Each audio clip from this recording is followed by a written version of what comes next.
மாவட்டம் அருகே பொன்னியம்மன் ஆலயத்தில் 20ஆம் ஆண்டு ஆனி திருவிழா மற்றும் 12ஆம் ஆண்டு தீமிதி திருவிழா. திரளான பக்தர்கள் அக்னி குண்டம் இறங்கி வேண்டுதலை நிறைவேற்றினர்.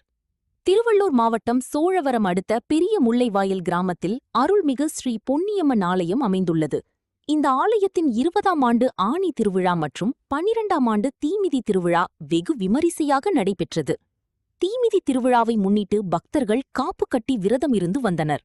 தீமிதி திருவிழா நாளான இன்று அம்மனுக்கு சம்பிரதாய பூஜைகள் நடத்தப்பட்டதைத் தொடர்ந்து அலங்கரிக்கப்பட்ட கரகம் முன்னே வர, இதைத் தொடர்ந்து போத்துராஜா அக்னி சட்டி ஏந்தியவர்கள் முதலில் குண்டம் இறங்க, காப்பு கட்டி விரதம் இருந்த 100க்கும் மேற்பட்ட பக்தர்கள் பயபக்தியுடன் அக்னி குண்டத்தில் இறங்கி தீமிதித்து தங்களது வேண்டுதலை நிறைவேற்றினர். தீமிதி திருவிழாவை முன்னிட்டு இரவை பகலாக மாற்றும் வகையில் கண்கவர் வானவேடிக்கை நடைபெற்றது. தொடர்ந்து அம்மன் வீதி உலா வந்து பக்தர்களுக்கு அருள் பாலித்தார்.